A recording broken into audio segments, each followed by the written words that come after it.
Recently, I didn't think it was a big deal, the heavy metals in cacao, but from my recent experiences and from some test reports I'm seeing, it actually is a problem. Not only are there a lot of reports of heavy metals being found in chocolate, and I get a lot of messages every single week asking me for our heavy metal tests. I work directly with the producers in Peru, Ecuador, and also one in Belize as well. I've been working with these producers, and they have tried to tell me that the high heavy metal levels they were going to send me are completely fine. When I did push back on this, they told me that they're already exporting these heavy metal levels to the US right now. Found that as a pretty big problem. The problem with Peruvian cacao is that is where you're going to find more of this cadmium and lead. Ecuador, that's possible as well, but it's not as likely. Ecuador has more fine aroma cacao, while Peruvian cacao is known to be much more bitter.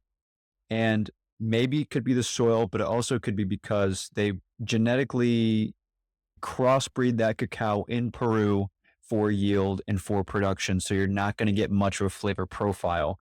Someone's using Peruvian cacao. If you're eating raw Peruvian cacao, you can probably notice there's not too much complexity in that flavor profile. Now, not only was someone trying to push me high metal cacao from Peru, but recently I was going to buy some cacao beans in the US. I asked for their heavy metal results and they had none. They had absolutely none, just zero metal results. And they also had zero results on microbacteria for this as well, which was incredibly concerning. Some good news is that I personally have low heavy metal cacao. I work directly with Purdue. Their cacao metal levels are acceptable by EU standards. The EU standards are actually even lower than Prop 65. Now, what you're looking for is you want the lead levels to be under, for the cadmium, it should be under 1.0 parts per million or milligrams per kilo. And for lead, it should be under 0.22. It's pretty tough to meet Prop 65 standards.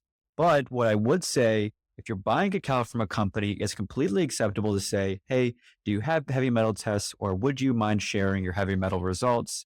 I'm actually pretty worried about this myself. And honestly, at this point, I think you should be.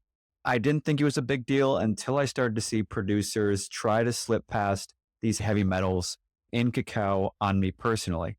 The problem is you have a lot of bigger cacao companies and they have like 8 certifications. That's great. There's low heavy metals, but at the end of the day, it's a very sterilized bleach product.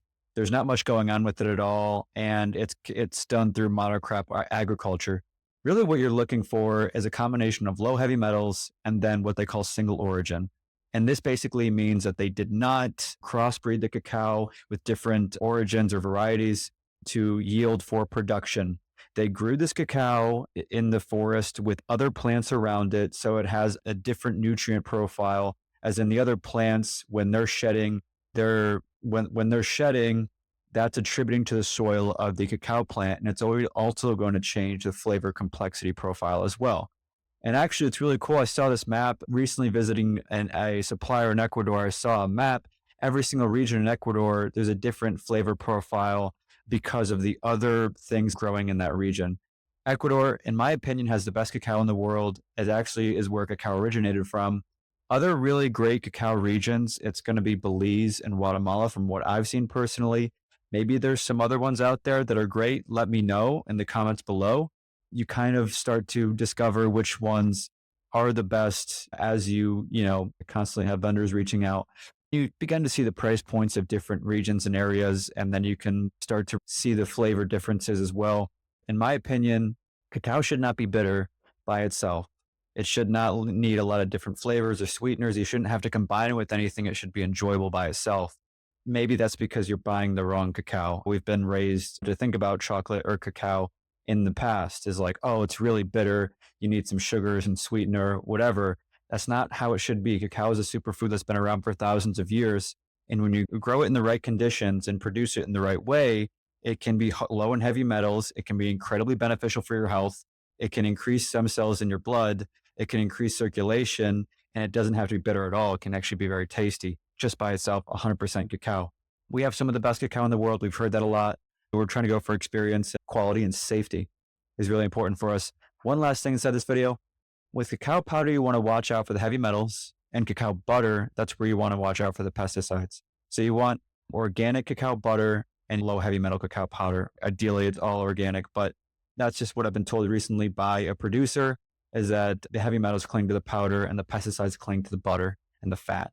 So thanks for joining. I hope you found this insightful. My name is Philip McCauley. Thank you.